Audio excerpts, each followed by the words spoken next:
nais bang bitin? Di ba't pag-uusapan lahat ng nangyayari sa atin?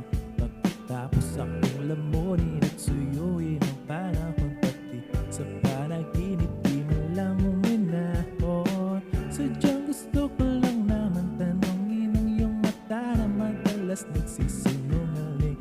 Ang galing, parang kahapon lang mahal mo ako. Hindi nasang ganito ka magbabago, pero kahit ganito, naiisip mo lang ba ako? Kasi kahit saan magpunta, hinahanap ko ang iyong mukha. Baka biglang makita pa tayo sa